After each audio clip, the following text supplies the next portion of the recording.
For today's questions, you will be factorising just like previously. That means the question will look like this with no brackets. You need to get the answer by putting it back into brackets. Now, the good news for today is for this type of factorising, called factorising using the difference of two squares rule, it's a shortcut, meaning there's no working out. So the questions that you see will look really similar to what's on the screen here. It'll always have something at the start, there'll always be a minus in between, and then there'll be a number on the end.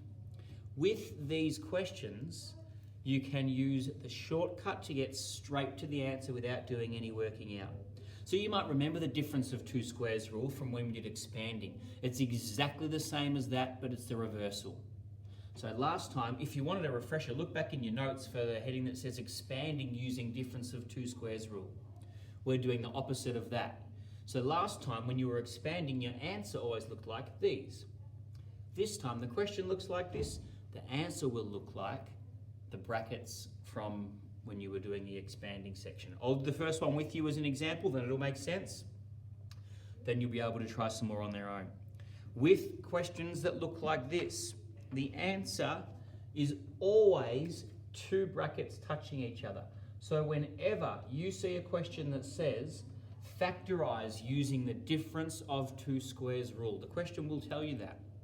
Whenever you see that, you can straight away draw two brackets that look like this, always. So you might want to make little notes to remind you as we go, but in the brackets, one bracket always has a plus and the other one always has a minus. So you can fill this in every single time for every question before you even do any of the working out, because it is always the same. When you're factorising, like this video is called, when you're factorising using the difference of two squares rule, the answer is always two brackets next to each other, one has a plus and one has a minus. It doesn't even matter whether you do plus minus or minus plus. It doesn't matter what order as long as there's one of each. Now, whatever the first thing is up here, square root it. So if that says x squared, in the first part of each bracket, you just put an x. I might even keep it in the same colour. You just put an x. So you've square rooted x squared.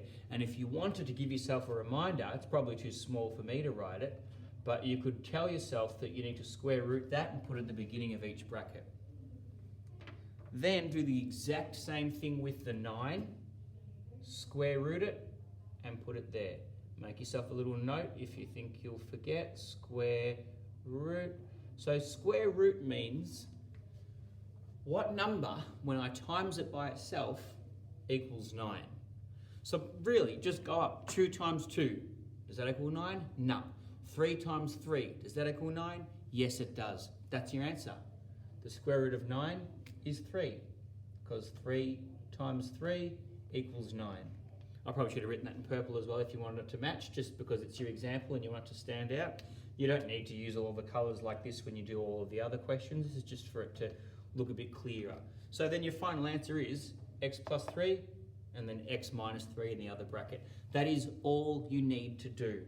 So I'd like you to pause the video, try the exact same thing. 2 brackets, put a plus in one, put a minus in the other, then fill them in. Square root that and square root that and put them in the brackets. Have a go at these 3. Okay, let's go through our answers together. As you can see, I've set them up. 2 brackets, one's got a plus and one's got a minus. That's the same every time. Before I've even read the question, I can set my answer up like that. Thought I'd get a bit fancy. I mixed it up here. I did a minus and then a plus, but it doesn't matter. It's the same. It doesn't matter which one you put first. So let's go through our answers. X squared, that means an x goes in the start of each bracket. And then for this gap here, it's the square root of 25. So you think, what number times by itself equals 25? Well, 5 times 5. It's got to be the same number. 5 times 5 equals 25. That's your answer. Next one, there's an x, so put an x in each bracket. What number times by itself equals 49? 7 times 7. Finished. Next one, the only difference here is I changed the letter. Be careful not to get in the habit of always putting an X in there because sometimes the letter can change. So it's going to be an A this time in each bracket. And then think what number times by itself equals 16? 4 times 4 equals 16. All right, now that you've got the hang of it, let's try a few more. All right, these three are exactly the same as what you've just did. I've just picked some different letters. So you should be able to pause this one and solve each question in under 30 seconds. Go. Do a quick answer check. Exactly the same as we were doing before. 2 brackets that are touching, one's got a plus and one's got a minus. Square root each thing. Thought I'd get a bit fancy. I swapped the plus and the minus around here just because I felt like it, but again, it doesn't matter. All right, just a couple more that are a tiny bit trickier, and then we're finished. Okay, with these ones, I'll do it with you, but you need to stay ahead of the black texter. Start writing them out and set out the answers exactly the same way. If they're the same questions, I've just put a little bit more information, just a little bit more information in front of the letter. But you're doing the same thing, you're square rooting everything. Do your 2 brackets, put a plus in one and a minus in the other. So here we are, we've got this. Now, do like before, but make sure you square root everything. So a bit of a clue, do not write 4x inside here. Square root that number as well. You were doing it before, just make sure you square root everything. So don't write 4x here. See if you can work out what it should be at the start of each bracket.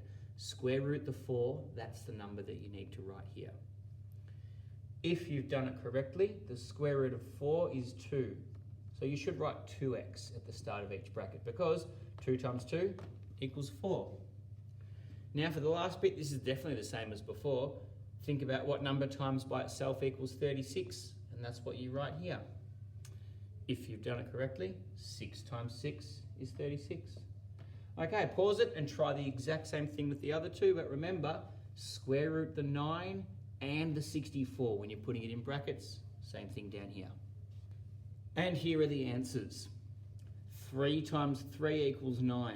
So I square rooted the 9 to give him a 3 in the brackets, and 8 times 8 is 64. One's got a plus and one's got a minus. Same thing down here. 5 times 5 is 25 and 4 times 4 is 16. Okay, there are not many questions to do on this part of the topic. Please work through them now.